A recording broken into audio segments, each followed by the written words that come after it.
ठीक है, शुरू करते हैं। मैंने आपको बता दिया अपना कैमरा आपको ऑन रखेंगे, ठीक है।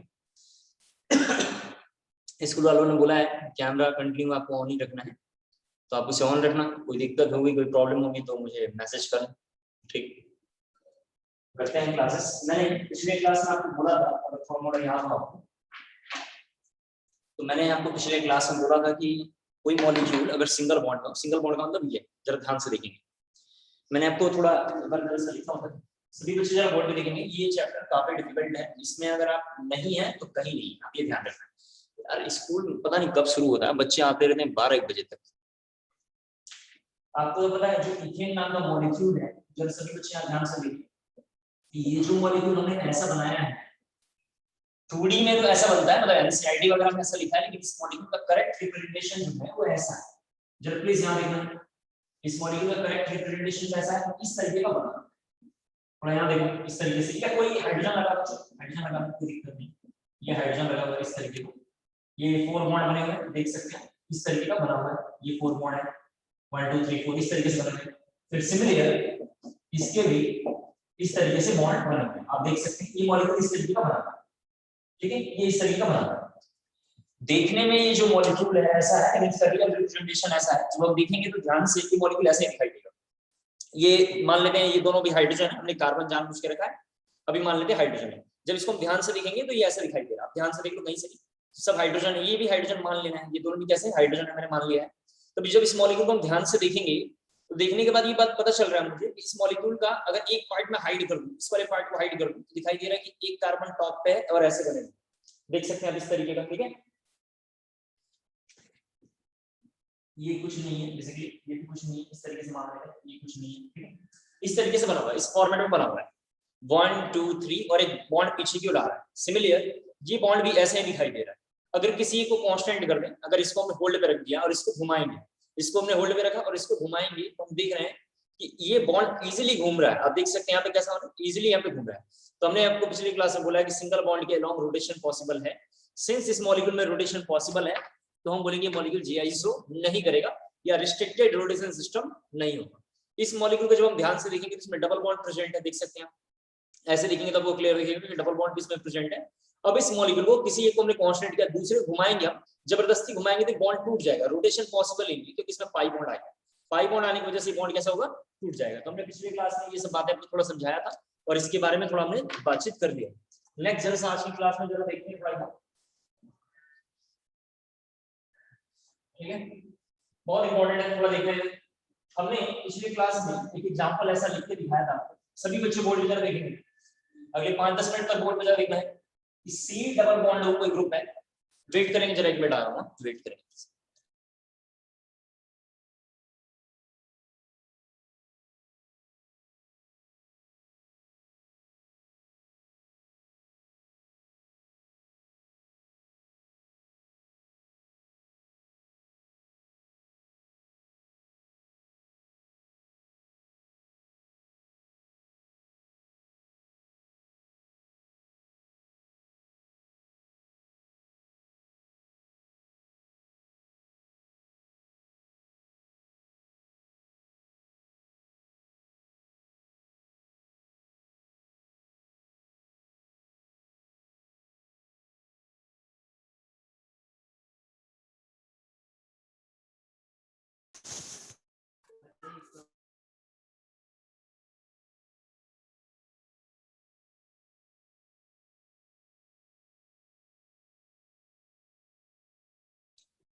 देखिए सी डबल बॉन्ड हो ग्रुप था, इसके बारे में थोड़ा हम और भी चीजें देखना चाहते हैं, और इस टॉपिक को मैंने आपसे करीबन 10-12 बार पढ़ने वाले हैं पूरे 2 साल की कोर्स को, मैं क्लियर हूं। अभी इस पे हमने पिछले क्लास में ऐसा रिएजेंट रखा था NH2 और Z। हमने क्या लिखा था, NH2Z, प्लीज जरा सभी बच्चे बोर्ड करेंगे, और H2 and Z both are the same. ये दोनों मॉलिक्यूल सेम है, हाइड्रोजन बैक साइड में इसको ना थोड़ा आगे कर दिया कंफर्ट के लिए। इस बार हमने Z की जगह पे यहाँ पर OH लगा दिया, Z की जगह पे एक ग्रुप लगा दिया जिसका नाम है OH। इस पूरे ग्रुप का नाम है हाइड्रोक्सिलमाइन। क्या नाम है इसका, हाइड्रोक्सिलमाइन। जैसे ही ये ग्रुप इसके साथ रिएक्ट करेगा, यहां से वाटर बाहर निकल जाएगा और बनेगा C डबल बॉन्ड है, एक लोन पेयर, और Z की जगह पे क्या आएगा, OH। एक बार मैं रिपीट कर रहा हूं, जरा से देखिए, इस ग्रुप का नाम है हाइड्रोक्सिलमाइन। फर्दर रिएक्शन करने के बाद ऐसा कुछ बन जाएगा कुछ नहीं है, सब कुछ सेम है, बस जेड की जगह पे वैल्यू चेंज हो रहा है। जेड की जगह पे मैं लिखूंगा इस बार OH लिखूंगा, तो इस मॉलिक्यूल का नाम हमारे कोर्स में लिखा होगा ऑक्जाइम्स। क्या लिखा होगा? ऑक्जाइम्स। मैं बहुत इजी वर्ड में अगर बोलूं समझाने के लिए, मैं कहना चाह रहा हूं कि OH आ जाए, NH2 आ जाए, इस जेड की जगह पे कोई भी ग्रुप आए, कोई फर्क पड़ने वाला नहीं है, as it is same product बन रहा है। कौन सा सेम प्रोडक्ट बन रहा है? प्रोडक्ट बस यही बन रहा है। कौन सा प्रोडक्ट बन रहा है? ये प्रोडक्ट बन रहा है। कुछ भी बना लो सेम प्रोडक्ट बनेगा, बस जेड की जगह पे वैल्यू धीरे धीरे क्या हो रहा है, इसमें चेंज हो रहा है। जैसे मैं पहला बनाया ऑक्जाइम्स। अगर मैं बहुत इजी वर्ड में और आपको समझाने की कोशिश करूं तो सबसे पहला हाइड्रोलाइट पिछले क्लास में मैंने उसका नाम था फॉर्मेल्डिहाइड। अगर आप फॉर्मेल्डिहाइड लोगे तो पूछेगा एनसीईआरटी में या प्रीवियस ईयर में क्वेश्चन पूछा हुआ है, हाउ मेनी ऑक्जाइम्स आर फॉर्म्ड। इसमें केवल एक ऑक्जाइम फॉर्म होगा, क्योंकि अगर दोनों वैल्यू कैसी हैं, बराबर लिखी हुई।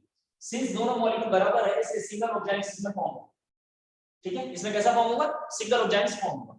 इसके बाद अगर ऐसा क्वेश्चन अगर आगे तो देखो कि हाउ मेनी ऑक्जाइम्स आर फॉर्म्ड, तो टू ऑक्जाइम्स फॉर्म होगा। अगर देखो फर्स्ट ऑक्जाइम इसके बारे में अगर आप मुझसे पूछोगे तो मैं बोलूंगा फर्स्ट ऑक्जाइम ये है, और सेकंड के बारे में अगर आप मुझसे पूछोगे तो मैं बोलूंगा इस तरीके का, ये OH ऊपर कर देंगे, लोन पर नीचे। तो आप जानते हैं एक सीन बनता है, एक एंटी बनता है, टू ऑक्जाइम्स आर पॉसिबल, दो ऑक्जाइम्स बन सकता है।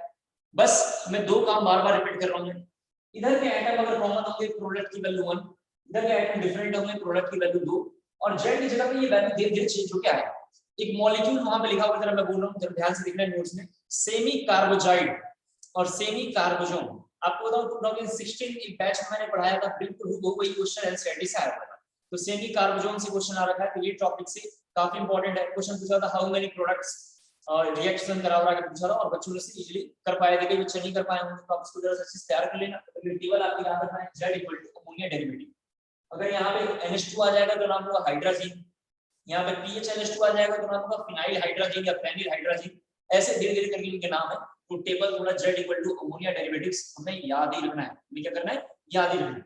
एक क्वेश्चन जरा लिख रहा हूँ और इसके आपको आइसोमर बताना है। एक क्वेश्चन जरा लिख रहा हूँ और आपको बताना है कितने ऑक्जाइम्स पॉसिबल है।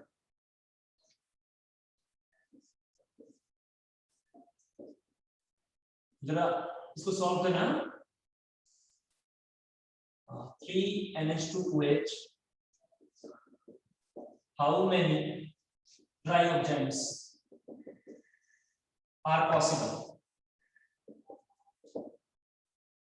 जल्दी से करेंगे इसे, थोड़ा सा होगा करके मुझे जरा मैसेज करेंगे। ये C डबल बॉन्ड सब जगह C double bond. how many trioxymes are formed? how many trioxymes are formed? Fastly solve करना, आपके पास 1 मिनट टाइम है, ठीक है, जल्दी करेंगे। आपके पास 1 मिनट टाइम है।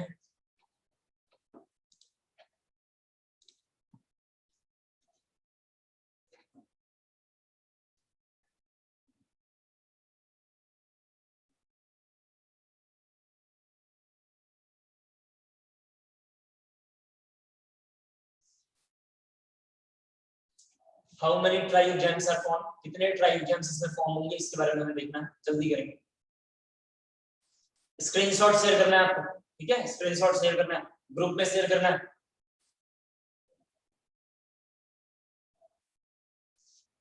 जल्दी करो तुम लोग, टाइम बर्बाद ना करो।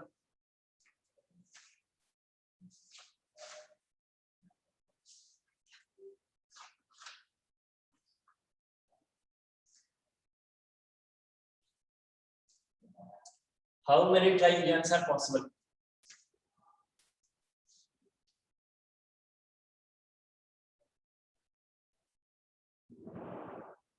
मुझे लगता है मुझे करना चाहिए, आप लोग शायद कर नहीं पा रहे हैं।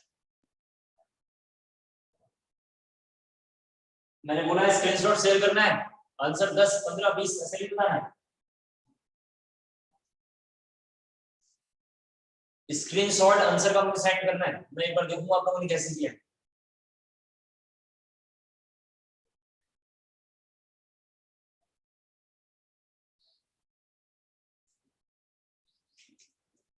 मैं करता हूं, आप नहीं कर पाए। एक पॉसिबिलिटी जरा प्लीज देखना है, इसमें कोई कैलकुलेशन, कोई शॉर्टकट, कोई फॉर्मूला काम नहीं करेगा। थिंक ऑफ पॉसिबिलिटी है, जितना अच्छा सोचोगे उतना अच्छा नंबर आएगा। देखो एक पॉसिबिलिटी हो सकती है, जरा प्लीज यहां देखिए, ये ऐसे हो सकती है सर यहाँ पे n आ जाए और लोन पेयर सारे एक डायरेक्शन में आ जाए। जरा प्लीज यहां देखिए, ये सारे लोन पेयर हमने एक डायरेक्शन में मान लिया अपनी मर्जी से। कैसे मान लिया? अपनी मर्जी से मैंने माना कि लोन पेयर सेम डायरेक्शन है। एक बार हो सकता है कि तीनों के तीनों लोन पेयर मान लेते हैं कि आगे चला गया हो और वेज पीछे आ गया, तीनों को ने सेम डायरेक्शन में मान लिया। एक पॉसिबिलिटी ऐसी हो सकती है, प्लीज यहां लिखो, एक पॉसिबिलिटी ऐसी हो सकती है कि दो lone pair as it is रहे, थोड़ा प्लीज यहां लिखना है, दो lone pair as it is रहे और थर्ड लोन पेयर चेंज कर दे अपनी पोजीशन, थर्ड लोन पेयर अपनी पोजीशन को चेंज कर दे, ये OH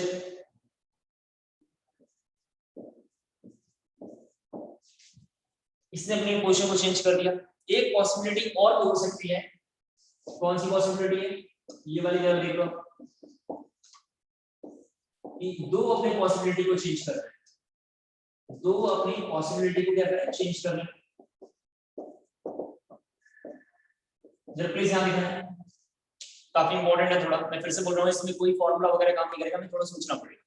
तो एक पॉसिबिलिटी है कि सर तीनों लोन पेयर या सेम डायरेक्शन हो, आगे या पीछे, जो अच्छा लगे मान, हमने आगे मान ली थी। दूसरी बार क्या हो सकता है कि एक पीछे चला जाए, एक ने अपने पोजीशन को बदल दिया, दो वहीं पर, दो आगे और एक पीछे चला गया, आगे पीछे का खेल तो आप समझ रहे हैं ना, बस समझने की पॉसिबिलिटी। तो हमने मान लिया कि ये ऐसा रह गया होगा। थर्ड केसेस में हमें दिखाई दे रहा है कि दो इस बार मॉलिक्यूल जो है दो बने, दो पीछे चले जाए और एक आगे चले, तो ऐसा हमें लगेगा कि टोटल आइसोमर की वैल्यू कितनी है? 3, लेकिन आंसर है 2। फिर से सुन लें, टोटल इसके ऑक्साइड्स होंगे, कितने आंसर है? 3, लेकिन 2 आंसर है। जब हम इस बात को ध्यान से देखेंगे तो दोनों सेम लिखा होगा, कैसे पता चलेगा? इस वाले मॉलिक्यूल में हमने बोला है कि दो मॉलिक्यूल आगे, दो मॉलिक्यूल आगे, आगे वाले ये और एक मॉलिक्यूल पीछे, पीछे वाले को मैं ऐसे लिख देता हूं डैश, ये मान लीजिए डैश वाला क्वेश्चन, और मैं जानबूझ के थोड़ा ऐसा लिख दे रहा हूं उसको ठीक समझ पाए। ये दोनों कैसे हैं? डैश वाले क्वेश्चन।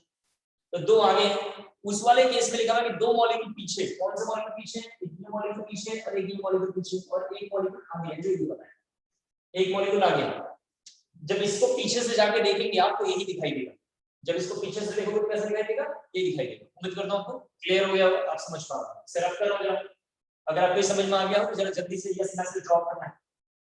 अगर ये समझ में आ गया हो तो जल्दी से यस मैसेज जरा ड्रॉप करना है। रफ करो।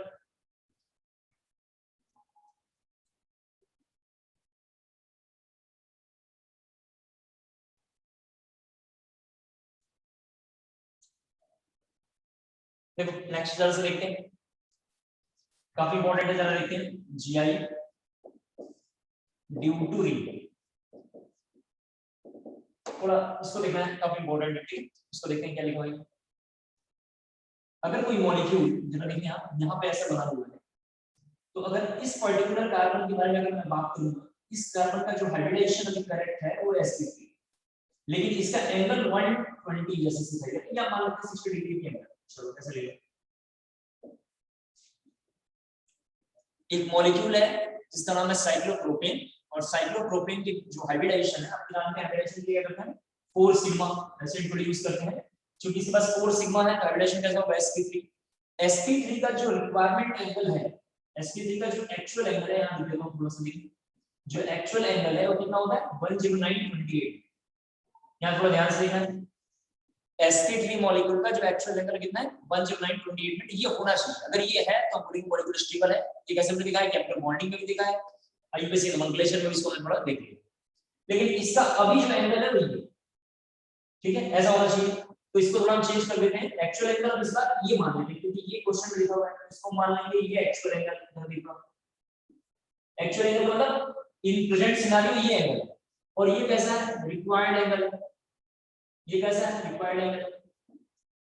इस पूरी कहानी को देखने के बाद ये पता चल रहा है कि आप जॉब में आते हैं पहली बार, जब आप आएंगे इन फ्यूचर, अगर आपने अच्छे से पढ़ाई नहीं करी और कनाडा नहीं गए, ठीक है, कनाडा नहीं गए और अच्छे से अपनी पढ़ाई नहीं करी, तो आप यहाँ पे कहीं नौकरी ढूंढेंगे, और मान लेते हैं खुदा ना खास्ता, भगवान अगर अच्छी नौकरी मिल जाए, लेकिन अगर नहीं मिलती है तो काम चलाने की कोई नौकरी मिल जाएगी आप, जिसमें 30-35 हजार रुपए सैलरी आपको मिलेगा, और लगेगा जीवन का परम सुख इसी में है। बच्चों को बड़ा आनंद आता है क्योंकि सिंगल है, जैसे जैसे एज बढ़ेगी और उसकी शादी हो जाएगी, ऑफ कोर्स ये होना, इसमें हंसने की कोई बात नहीं, कभी ना कभी तो बकरा हलाल होगा ही, तो कभी हो गया मान लेते हैं, तो अब क्या होगा कि पहले तो सिंगल चाइल्ड था, अब 2 हो गए, खर्चे उतने ही अब तो रहेंगे नहीं, खर्चे बढ़ जाएंगे, एक तो खुद का एक्सपेंसेस जो भी था, अब एक दूसरी पार्टनर जो सी आने वाली है उसका खर्चा बढ़ जाएगा, 2 लोगों का, भाई थोड़ा मेकअप होगा, थोड़ा फोन का रिचार्ज, बहुत सारी चीजें रहती हैं जो अपने हिसाब से होता होगा, तो खर्चे बढ़ जाएंगे। लेकिन सैलरी अभी 35,000 है, तो ऐसे केस में जो लड़का होगा जो शुरू में कंफर्ट और रिलीफ जिंदगी जी रहा होगा, उसको अब क्या होगा, तकलीफ आनी शुरू हो जाएगी।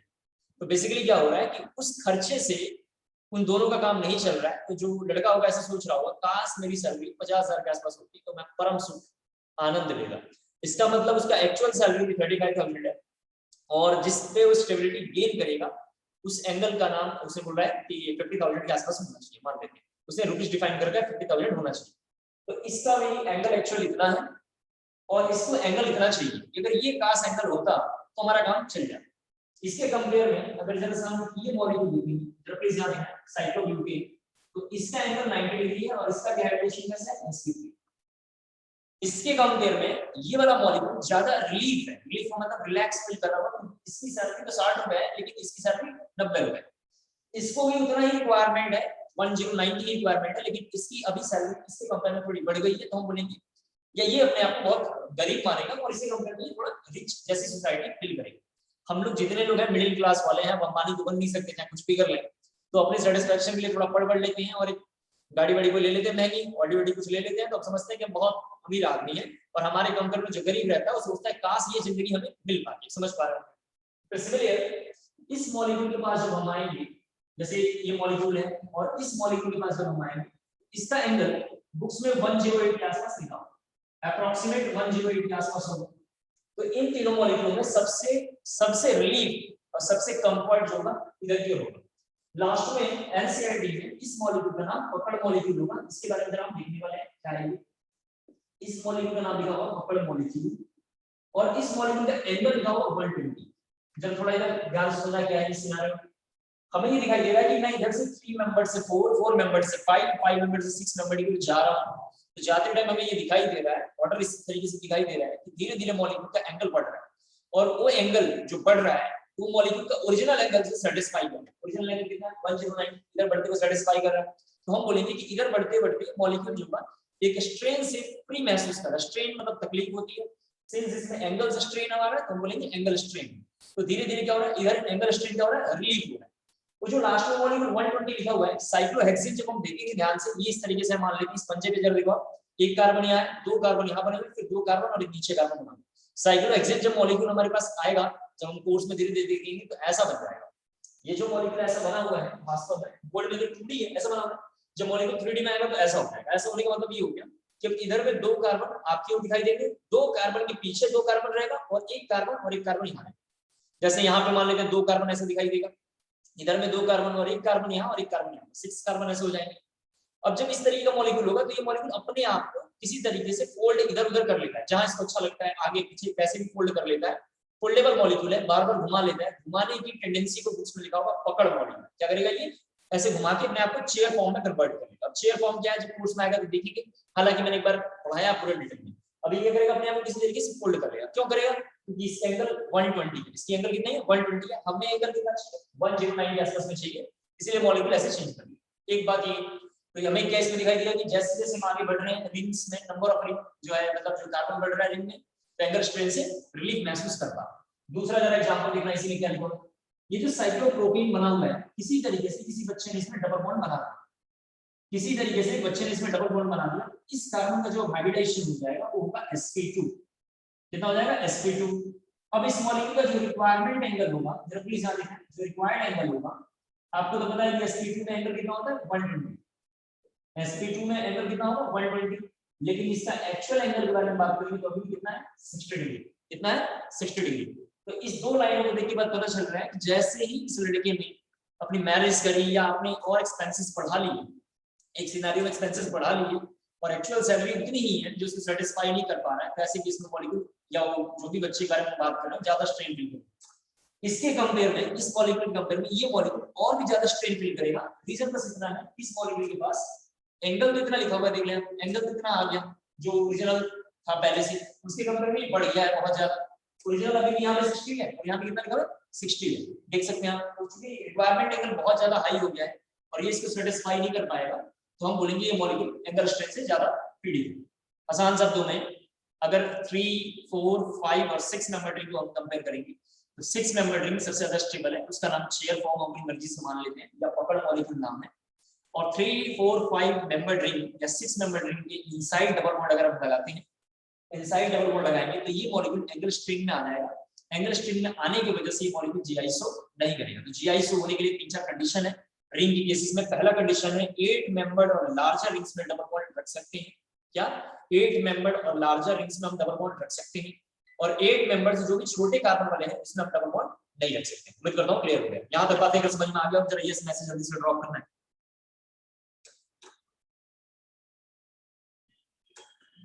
यहां तक जरा समझ में आ गया, जरा यस मैसेज जल्दी से ड्रॉप करें। यहां तक समझ में आ गया, जरा यस मैसेज जल्दी से ड्रॉप करें।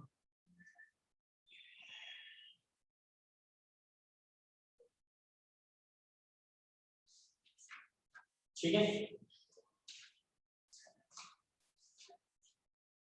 अब रिंग के जरा मैं 2 केसेस जरा आपको समझाऊं, थोड़ा देखो एक बार रिंग के 2-3 केसेस जरा पहले देखो। इधर रफ कर रहा हूं जरा प्लीज, यहाँ रिंग के 2 केस देखो, तो रिंग के हमारा खत्म हो जाएगा, फिर ट्यूबुलेंस वगैरह पे आ जाएंगे। देखिए आप मान लेते हैं, जरा सभी बच्चे बोर्ड पे लिखेंगे। एक एग्जांपल ऐसा दिखाऊंगा, बोर्ड पे जरा सबको ध्यान से लिखना है, काफी इंपॉर्टेंट है।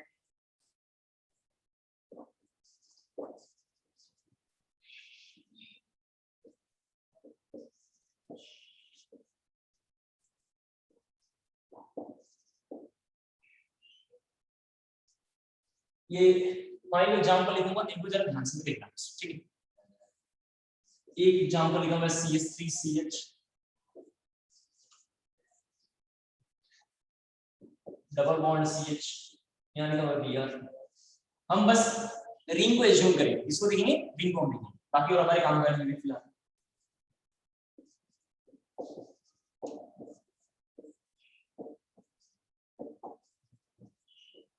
इसको थोड़ा इधर ले लेते हैं, ठीक है।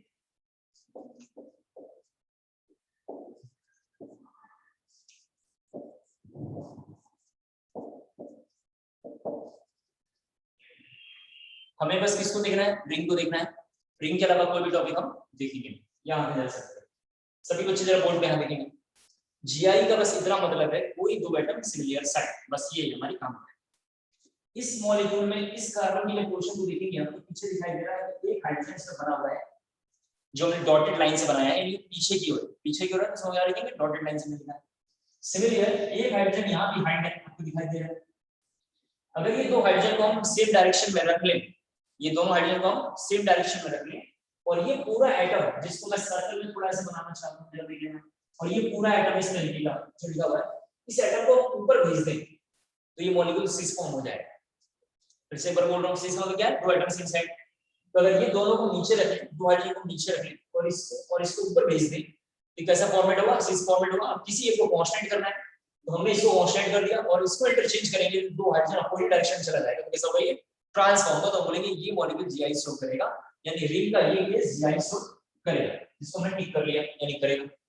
दूसरे वाले केस में भी जब हम आएंगे तो यहाँ पे सेम कुछ ऐसा हो रहा है, इसके पास भी एक हाइड्रोजन है और इसके पास भी एक हाइड्रोजन है, दोनों हाइड्रोजन सेम डायरेक्शन में आ जाए, दोनों हाइड्रोजन सेम डायरेक्शन में आ जाए, और साइड में जो टर्मिनल पोजीशन पे 2 भी एटम्स लगे हुए हैं, ये सब ऊपर की ओर फ्लक्चुएट करके चले जाएं, तो ये मॉलिक्यूल भी जीआई शो करेगा। और किसी एक को कांस्टेंट कर दें, आइदर लेफ्ट या राइट, जो आपको अच्छा लगता है कांस्टेंट कर दो, और किसी एक को रोटेट करेंगे तो ट्रांस का एग्जिस्टेंस होगा, तो ये मॉलिक्यूल भी जीआई शो करेगा। तो हम बोलेंगे मॉलिक्यूल जीआई शो करेगा।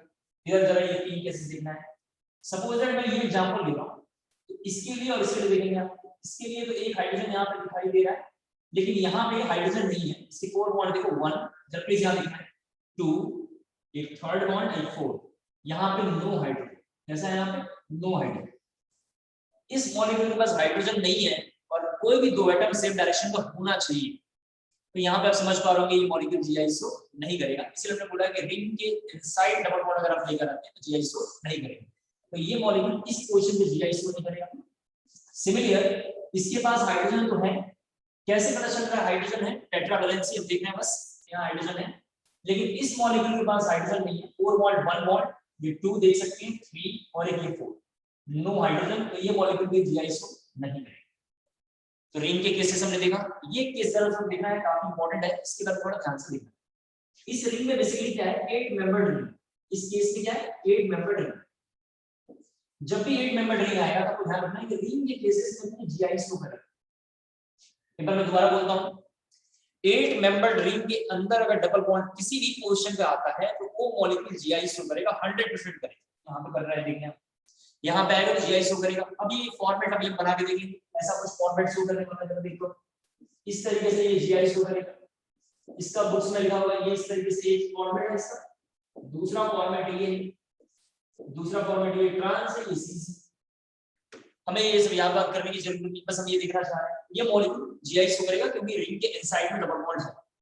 और यहां पे भी जीआई शो करेगा, यहां पे हाइड्रोजन लिखा हुआ है देख सकते हैं, और यहां पे क्या लिखा हुआ है हाइड्रोजन लिखा हुआ है। ये मॉलिक्यूल क्या करेगा जीआई शो करेगा, ये मॉलिक्यूल क्या करेगा जीआई शो करेगा। तो इन 5-6 एग्जांपलों को देख के मुझे 2-3 बातें समझ में आई हैं अभी तक की क्लास में। पहला 3 to 6 मेंबर रिंग में इनसाइड डबल बॉन्ड लगाओगे जीआई शो नहीं करेगा, इंटरस्टेल्स में दिखाई। दूसरा पॉइंट मुझे दिखाई दे रहा है कि 3 to 6 मेंबर रिंग में 6 मेंबर रिंग ज्यादा स्टेबल है, उसका नाम पकड़ मॉलिक्यूल। थर्ड पॉइंट मुझे ये दिखाई दे रहा है इसमें कि 8 मेंबर और लार्जर रिंग्स में, जरा ध्यान सुनना, 8 मेंबर और लार्जर रिंग्स में अगर आप डबल बॉन्ड कहीं लगाते हैं किसी भी पोजीशन पे तो वो मॉलिक्यूल जीआई शो करेगा, 100% करेगा, जो यहां पे कर रहा है। इसके अलावा ध्यान सुनना, इसके अलावा वो जहां पे टर्मिनल पे किसी से लिंक होगा, टर्मिनल पे किसी से लिंक होगा और उस पोजीशन पे, टर्मिनल पे जहां पे लिंक होगा उस पोजीशन पे अगर 2 हाइड्रोजन प्रेजेंट होंगे तो वो पोजीशन भी जीआई शो करेगा। काफी इंपॉर्टेंट ये है, जरा से देखो रिंग के इनसाइड अगर डबल बॉन्ड है तो वो मॉलिक्यूल जीआई शो करेगा, और टर्मिनल पोजीशन पे जहां पे 2 हाइड्रोजन लगे हुए होंगे वो मॉलिक्यूल भी जीआई शो करेगा। अगर यहाँ पे 2 हाइड्रोजन प्रेजेंट नहीं होते, किसी एक पे डबल बॉन्ड अगर आ जाता तो ये साइड जीआई शो नहीं करता, लेकिन रिंग वाला केस जीआई शो करता है। डबल बॉन्ड अगर किसी टर्मिनल पोजीशन पे आ जाए जिसमें एब्सेंस ऑफ हाइड्रोजन दिखाई दे तो वो मॉलिक्यूल जीआई शो नहीं करेगा, लेकिन रिंग हमेशा जीआई शो करेगा। उम्मीद करता हूं क्लियर हो गया होगा। रिंग के केसेस अगर आपको अच्छे से समझ में आ गया हो पूरे केसेस, तो आप मुझे एक बार मैसेज ड्रॉप करेंगे, जल्दी करिए। रिंग के केसेस जरा समझ में आ गया हो तो जरा जल्दी से मैसेज ड्रॉप करेंगे।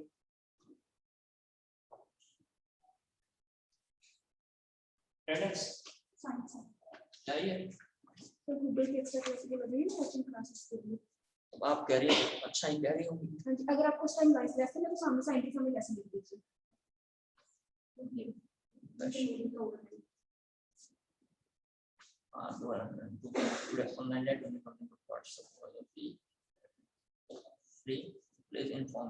मैं तो बिल्कुल फ्री हूँ। और क्या नाम है मेरा नाम सौरभ। ले जाइए, आप लोग तो जीनियस है, आप लोगों से कॉन्फ्लेक्स। Thank you.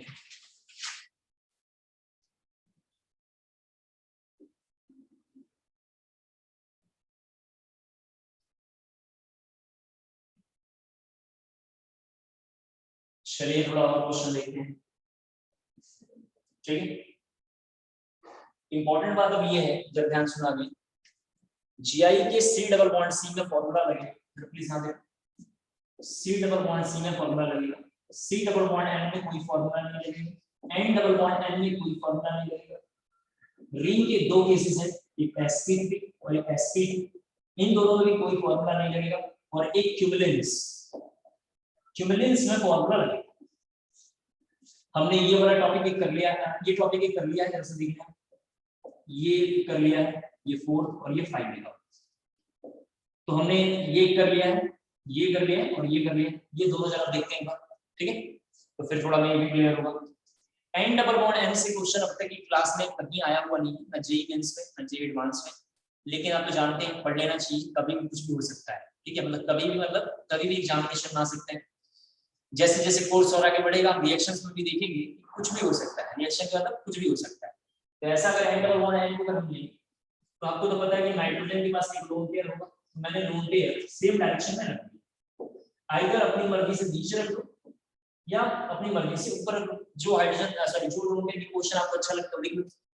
दूसरा अगर इसका स्ट्रक्चर ड्रॉ करेंगे तो कुछ इस तरीके का बना, एक आर और एक लोन पेयर को कांस्टेंट करो, दूसरा लोन पेयर हम चेंज करो, दोनों लोन पेयर को सेम डायरेक्शन लिख लो। मेरी मर्जी हमने ऐसे लिखा है, आपकी मर्जी आप दोनों ऊपर लिख लो और किसी को कांस्टेंट करके इंटरचेंज करो। इस दोनों एग्जांपल को जब हम ध्यान से लिखेंगे तो हमें ये ऐसे दिखाई देगा, जब प्लीज ना R2 N2 दिखेंगे। आपको याद होगा पिछले क्लास में इसका नाम एजो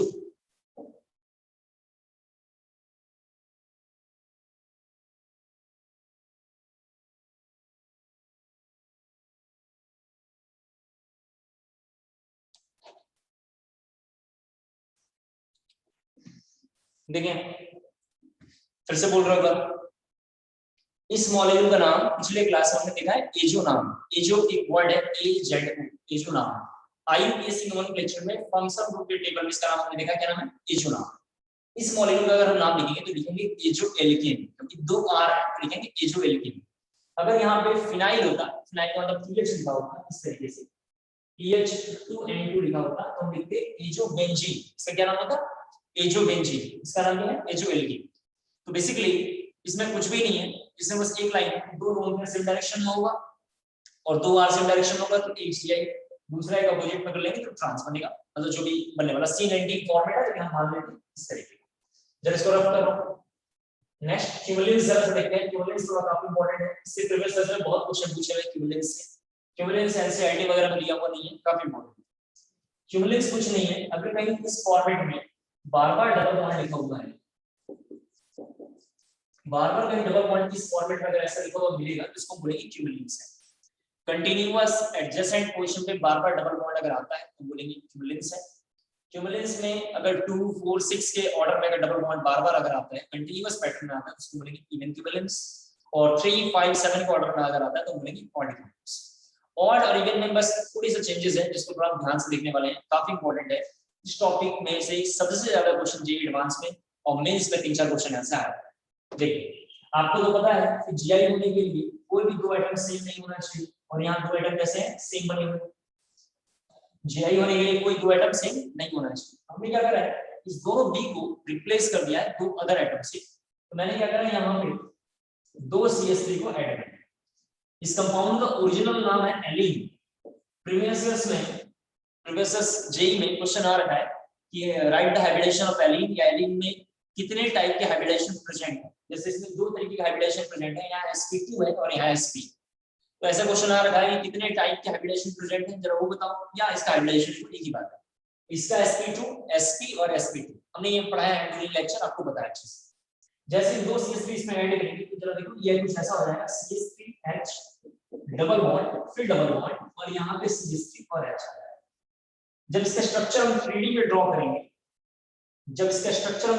करेंगे, तो कुछ ऐसा बनने वाला है जिसको जरा ध्यान से देखना है, काफी इंपॉर्टेंट है।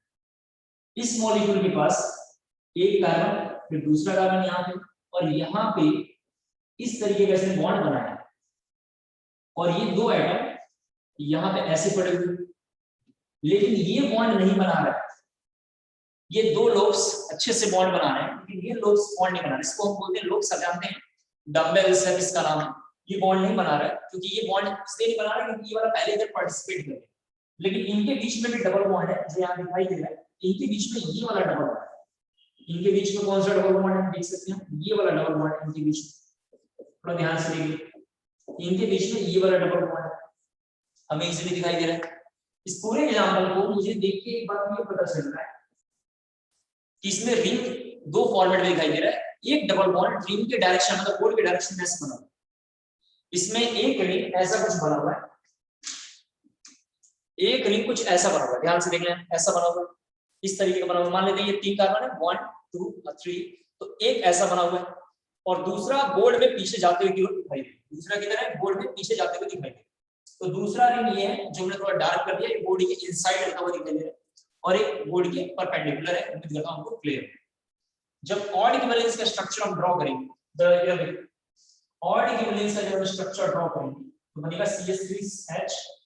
फिर यहाँ पे स्ट्रक्चर जब हम इसको लेंगे, एक डबल बॉन्ड ऐसा बना हुआ है, इस बार लेकिन डबल बॉन्ड ऐसा बना हुआ है, इनके बीच में बना हुआ, और ये CH3H देखें, उम्मीद करता हूं क्लियर हो पा रहा हूं। यहाँ पे कार्बन 3 है, वहां पे कितना 4 है, इसके इधर भी बना हुआ है, लेकिन इनके बीच में भी डबल बॉन्ड बना हुआ है, देख सकते हैं इनके बीच में डबल बॉन्ड ये वाला बना हुआ है, अच्छे से आपको क्लियर हो पा रहा होगा, इनके बीच में ये डबल बॉन्ड बना हुआ है, ठीक है। तो मैं पूरी बात एक लाइन में कहना चाह रहा हूं कि अगर इस मॉलिक्यूल को हम यहां से कट करेंगे, तो ये मॉलिक्यूल जीआई शो करेगा क्योंकि इसके अंदर एक प्लेन ऑफ सिमेट्री होगी। प्लेन ऑफ सिमेट्री क्या है, एक इमेजिनरी प्लेन अपनी मर्जी से हम मान लेंगे और वहां पे कहीं से भी कट करने पे, कहीं से भी इक्वल कट करने पे वैसे ही सिमेट्री आए तो बोलेंगे प्लेन ऑफ सिमेट्री है। अगर इसको हम बीच से इक्वल कट करेंगे तो ये एज इट इज इसके ऊपर आ जाएगा, ये दो पार्ट जो है एज इट इज इसके ऊपर आ जाएगा, तो हम बोलेंगे इस मॉलिक्यूलर प्लेन ऑफ सिमेट्री है ऑड इक्विवेलेंस जीआई शो करेगा। दोबारा बार बोलता हूं, क्यूमुलेंस 2 4 6 के ऑर्डर में आएगा, इवन क्यूमुलेंस 3 5 7 के ऑर्डर में आएगा, ऑड इक्विवेलेंस जीआई शो करेगा। लेकिन जब ध्यान सुनो, लेकिन उसके साथ दो कंडीशन और है। पहली कंडीशन ये कि इधर के दोनों एटम डिफरेंट होने चाहिए, इधर के और इधर के दोनों एटम किस होने चाहिए, डिफरेंट होने चाहिए। अगर किसी साइड में दो एटम कॉमन आ गया, किसी साइड में दो एटम कॉमन आ गया, तो वो मॉलिक्यूल जीआई शो नहीं करेगा। जीआई शो होने के लिए provided each terminal carbon atom has two different groups, दो एटम होने चाहिए डिफरेंट। आप देख सकते हैं इसको, एक पॉइंट है। सेकंड पॉइंट, जब भी हम स्ट्रोजेनिक सेंटर निकालेंगे, अभी इसको देखने वाले हैं स्ट्रोजेनिक सेंटर क्या होता है, तो यहां से लेके यहां तक को एक एज्यूम करेंगे। जब भी हम स्ट्रोजेनिक सेंटर हम पढ़ते हैं तो पूरा सेट को हम एक एज्यूम करेंगे, यानी एक स्ट्रोजेनिक सेंटर हम एज्यूम करेंगे। अभी हम न्यूमेरिकली इसको सॉल्व करके देख लेंगे कैसे निकालते हैं। इधर जब आते हैं तो जरा इसके बारे में देखो, इसमें क्या प्रॉब्लम है। ऐसा मानते हैं बुक्स वाले कि इसका लेंथ अगर मान लेते हैं L1 है, इसका लेंथ कितना है L1 है, और इसका अगर ट्रांसफॉर्म बनाएंगे, जो ट्रांसफॉर्म ये बना हुआ है, और इसका लेंथ L2 है, तो बुक्स वाले मानते हैं कि L1 L2 होता है। मैंने ये ड्यूरिंग लेक्चर कई बार आपको पढ़ाया था, एक बार मैं आपको और अच्छे से पढ़ाऊंगा, जब इसका समय एक बार आएगा तो मैं पढ़ाऊंगा। अभी समय आया नहीं, इसलिए मैं थोड़ा सा इस दोनों का लेंथ कैसा होगा, बराबर। ऐसे बुक्स वाले मैं बार बार रिपीट कर रहा हूं, मानते हैं कि ऑड इक्विवेलेंस जीआई शो करेगा, लेकिन दो कंडीशन है, दोनों साइड में नॉट इक्वल टू होना चाहिए, एटम डिफरेंट होने चाहिए, और होल सिस्टम को स्ट्रोजेनिक सेंटर लेना है, कंप्लीट को स्ट्रोजेनिक सेंटर लेना है। इवन इक्विवेलेंस में बुक्स में लिखा हुआ जीआई शो नहीं करेगा, बुक्स वाले लिखते हैं जीआई शो नहीं करेगा, ये वाई शो करेगा। Even equivalence can not show GI, they can show Y, books में ऐसा मेंशन हुआ। इसके पीछे का बस इतना रीजन है कि दोनों का लेंथ कैसा होगा, बराबर। आप जानते हैं जीआई होने के लिए सीज और ट्रांस का लेंथ कभी भी बराबर नहीं होना चाहिए, पिछले क्लास में इसको हमने देखा। इन दोनों का लेंथ कैसे होगा, बराबर। अब कैसे पता चला बराबर है, उसको मैं आपको करके बताऊंगा। अभी फिलहाल ये बात ध्यान रखना है, दो रीजन है, एक तो पहले लेंथ बराबर नहीं है, लेंथ इनका बराबर है इसलिए जीआई शो नहीं करेगा। दूसरा, इस मॉलिक्यूल को अगर हमने इक्वल कट करके यहां से किया, दरअसल कुछ ध्यान से देखिए, अगर हम इक्वल हाफ कट यहां से करेंगे तो इसमें प्लेन ऑफ सिमेट्री नहीं है, क्योंकि ये लोब्स इसके ऊपर तो आ जाएगा, ये वाला लोब्स इसके ऊपर आ जाएगा, लेकिन ये वाला लोब्स कहां आएगा पता नहीं है। इधर में दो लोब्स है और इधर में एक लोब्स है, तो इजीली ये प्लेन ऑफ सिमेट्री मॉलिक्यूल नहीं देगा। क्योंकि प्लेन ऑफ सिमेट्री नहीं देगा तो ये मॉलिक्यूल ऑप्टिकली एक्टिव होगा और ऑप्टिकल आइसोमर ये शो करेगा। उम्मीद करता हूं क्लियर हो पा रहा होगा। अगर आपको क्यूमुलेंस भी समझ में आ गया हो, जरा उनके मैसेज जल्दी से ड्रॉप करें। क्यूमुलेंस अगर आपको समझ में आ गया हो, जरा जल्दी से उनके मैसेज ड्रॉप करें, फटाफट करो। क्यूमुलेंस अगर आपको समझ में आ गया हो, जरा उनके मैसेज ड्रॉप करेंगे।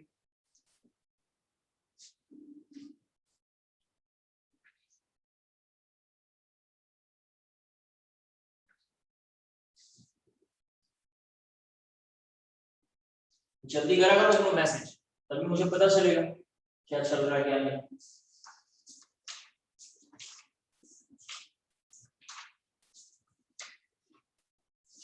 ठीक है, अब दो तीन वर्ड और हैं, हम जरा से देख लेते हैं। एक वर्ड लिखा है स्ट्रोजेनिक सेंटर, इसके बारे में जरा देखो ये क्या लिखा हुआ, स्ट्रोजेनिक सेंटर लिखा हुआ। हम लोग आज से इसको बोला करेंगे एससी या स्मॉल है। स्ट्रोजेनिक सेंटर का नाम है एससी या स्मॉल एन, अपनी मर्जी से माना। ये क्या होता है, जीआई की पॉसिबिलिटी कहां है या कितने जीआई बन सकते हैं, ये आइडेंटिफिकेशन स्ट्रोजेनिक सेंटर डिफाइन करता है। एक बार जरा मैं इधर बोलता हूं, जरा प्लीज देखो स्ट्रोजेनिक सेंटर क्या है, जीआई की पॉसिबिलिटी कहां है और ओआई की पॉसिबिलिटी कहां है, इसको डिफाइन करता है स्ट्रोजेनिक सेंटर।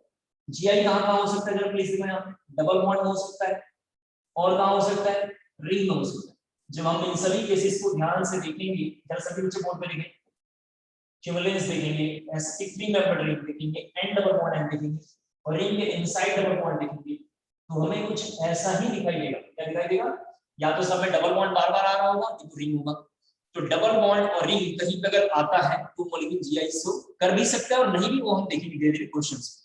दूसरा, अगर कोई मॉलिक्यूल कायरल है, कायरल वर्ड अभी पढ़ने वाला है, तो ये मॉलिक्यूल जीआई शो, मतलब ये मॉलिक्यूल स्ट्रोजेनिक सेंटर होगा। इसका मतलब डबल बॉन्ड, रिंग और कायरल, फिर से बोल रहा हूं, डबल बॉन्ड कहीं भी लिखा हुआ, डबल बॉन्ड, रिंग और कायरल, ये अगर कहीं आते हैं तो हम वही स्ट्रोजेनिक सेंटर देखेंगे। स्ट्रोजेनिक सेंटर पहले कहां देखना है, स्ट्रोजेनिक सेंटर देखना है डबल बॉन्ड के पास, रिंग के पास और कायरल के पास देखना है। इनके अलावा स्ट्रोजेनिक सेंटर कुछ भी नहीं होगा, सब फालतू लिखा हुआ है, पहला है। दूसरी इंपॉर्टेंट लाइन ये लिखी हुई है हिस्टोजेनिक सेंटर जीआई और ओआई के लिए डिफाइन, कितने ज्योमेट्रिकल आइसोमर होंगे, कितने ऑप्टिकल आइसोमर होंगे, ये डिफाइन है।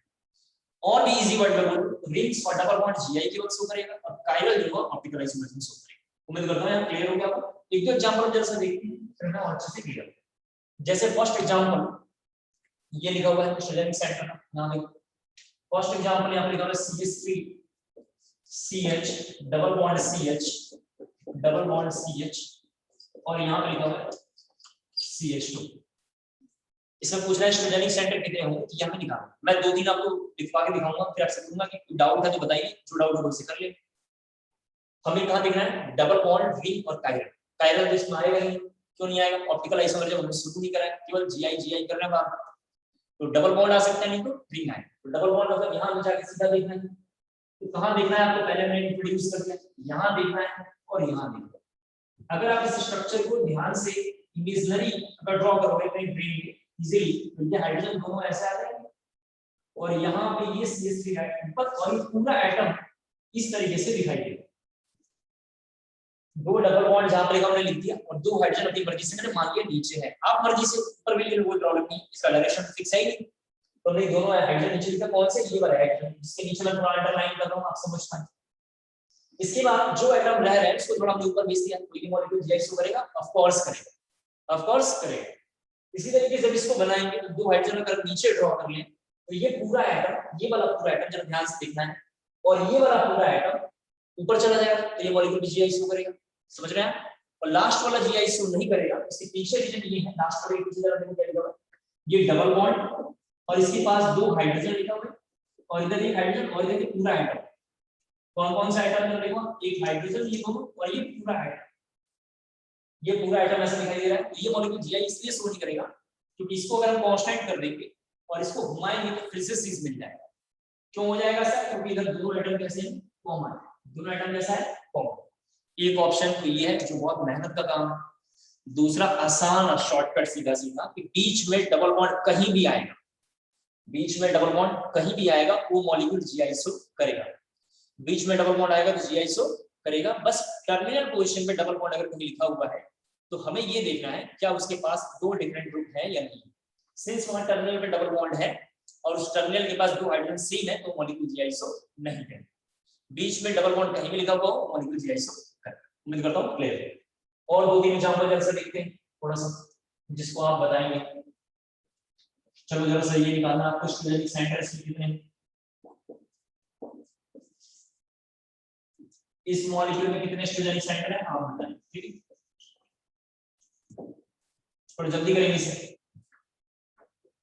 सेंटर कार्बन में कितने स्टूडेंट सेंटर है इसे आप बताएंगे, उसे जरा सॉल्व करके जल्दी से बताना है।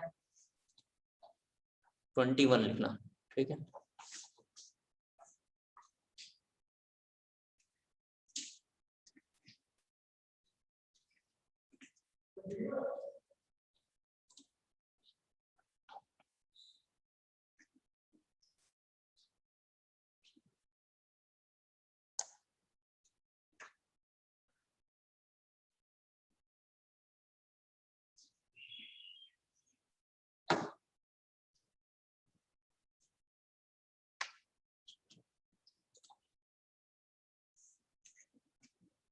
ठीक है, कितने स्टूडेंट सेंटर में बस ये निकालना है।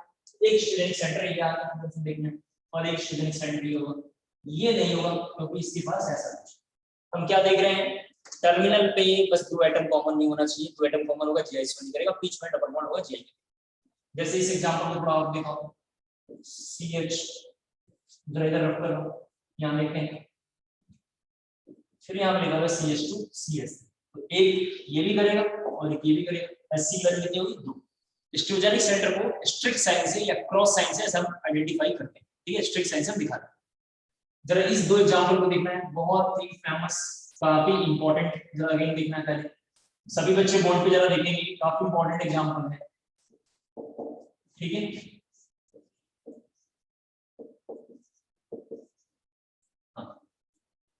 ये मॉलिक्यूल बारे में जरा सब लोग देखते हैं। यहां से यहां तक के लिए आपको एक स्टूडेंट सेंटर लेना है। मैंने अभी यही आपको बोला था कि ऑड इक्विवेलेंस में स्टूडेंट सेंटर पूरा एक लेना है। अगर ऑड इक्विवेलेंस नहीं पढ़ेंगे तो यहां ले लेंगे, यहां ले लेंगे, यहां ले लेंगे, हम जाके गलती कर देंगे।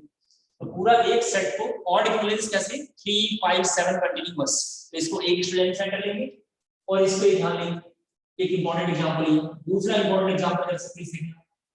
अगर पूछता है कोई कि ऐसा क्वेश्चन अगर आगे मान लेते हैं कि इसके स्टूडेंट सेंटर कितने हैं, इसके 2 हैं, कितने इसके 2 हैं। रिंग के केसेस भी थोड़ा देख लेते हैं, 2-3 जरा रिंग के केसेस देखो, सभी बच्चे बोलते चलो देखिए। एक रिंग का केस ये है, यहां पर लिखा हुआ है CS3H, जरा प्लीज ध्यान देना। इसमें तुमने दिखा दिया रिंग के केसेस में अगर हम देखें स्टूडेंट सेंटर, तो यहां पे दो एटम डिफरेंट है। दूसरा ये कार्बन यहां पे डबल बॉन्ड बना है, इसके पास इधर साइड में और इधर साइड में जब हम ध्यान से देखेंगे तो लिखा हुआ है CH2 और इधर क्या लिखा है CH2। सिंस ये दोनों ग्रुप सेम है तो इसमें स्टूडेंट सेंटर की वैल्यू कितनी होगी G। फिर इसके बाद फर्दर अगर हम फर्दर फिर से अगर आगे बढ़ाएं, यहां पे CH3 और H, यहां पे किसी बच्चे ने Cl लिख लिया, तो ये जो पूरा एटम लिखा हुआ है लिखा हुआ है CHCl, कैसा लिखा हुआ है CHCl। इस कार्बन की कोर वैलेंसी 1 2 एक क्लोरीन और एक हाइड्रोजन, CHCl लिखा हुआ है। यहाँ पे डबल बॉन्ड में सिस्टम ये है, आप जानते हैं सिस्टम कौन है, ये है। और यहाँ पे क्या लिखा हुआ है, यहाँ पे लिखा हुआ है CH2। ये चूंकि दोनों डिफरेंट है तो ये मॉलिक्यूल स्टूडेंट सेंटर कितना करेगा, 1 करेगा। स्टूडेंट सेंटर क्या है, रिंग के दोनों डायरेक्शन में देखने के बाद अगर उसमें कहीं भी चेंजेस अगर आ रहा है स्टूडेंट सेंटर हम मानेंगे और वो मॉलिक्यूल GISO करेगा। और भी एग्जांपल अगर हम रिंग्स के केसेस में जरा देखें, रिंग्स के केसेस में थोड़ा सा और अगर एग्जांपल देखें, जैसे एक एग्जांपल ये है रिंग का डबल बॉन्ड, यहाँ पे लिखा हुआ है H और D, जब प्लीज ध्यान देना है, यहाँ पे लिखा हुआ है D कंटिन्यू और 2 हाइड्रोजन यहाँ पे लिखे हुए हैं, तो ये भी स्टूडेंट सेंटर से करेगा क्योंकि इधर साइड में लिखा हुआ है CB2 और इधर लिखा हुआ है CH2। आप देख सकते हैं इधर में ये दोनों डिफरेंट है, इधर में ये दोनों डिफरेंट है। D का मतलब होता है ड्यूट्रियम, D का मतलब क्या है ड्यूट्रियम। सिमिलर रिंग्स के केसेस में अगर किसी ने ऐसा लिया, जरा यहाँ लिखना प्लीज, H ले लिया और यहाँ पे CH3 ले लिया, लेकिन यहाँ पे 2 Cl लगा लिया और 2 F यहाँ लगा लिया, तो ये मॉलिक्यूल GISO करेगा क्योंकि यहाँ लिखा हुआ CF2 और यहाँ लिखा हुआ CCl2, दोनों बराबर नहीं है।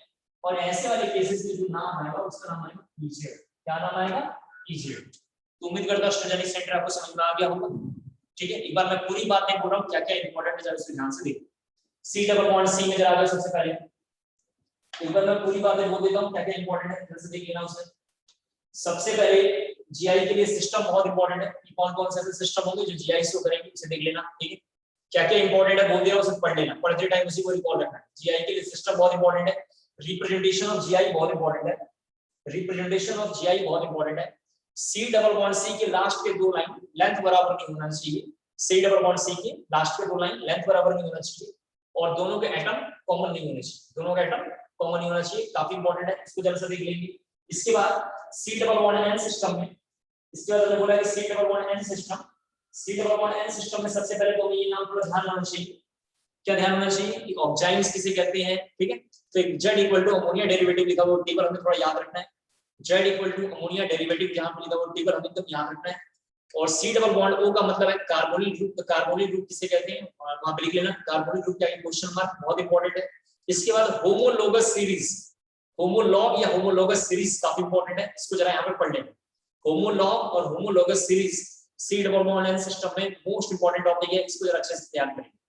Homologue homologous series, Z equal to ammonia derivative, ठीक है, और CO कार्बोनिल ग्रुप क्या होता है, इस फॉर्म में लिखना है। N double bond N important नहीं है, क्वेश्चन नहीं आएगा। क्यूमुलेंस में ऑड और इवन क्यूमुलेंस बहुत इंपॉर्टेंट है, पढ़ लेंगे उसको, पूरा इंपॉर्टेंट है, पढ़ लेना है।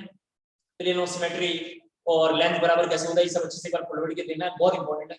इसके बाद रिंग के केसेस में sp3 मेंबर रिंग और जो है GI due to inside the double bond ring, ये सारे केसेस बहुत इंपॉर्टेंट है। स्टोजेनिक सेंटर के सारे एग्जांपल बहुत इंपॉर्टेंट है, स्टोजेनिक सेंटर के सारे एग्जांपल बहुत इंपॉर्टेंट है। उम्मीद करता हूं समझ में आया हो। अगर आज की क्लास आपको अच्छे से समझ में आया है तो जरा यस मैसेज जल्दी से सबको ड्रॉप करना। अगर आज की क्लास आपको अच्छे से समझ में आया हो तो जरा यस मैसेज जल्दी से ड्रॉप करेंगे।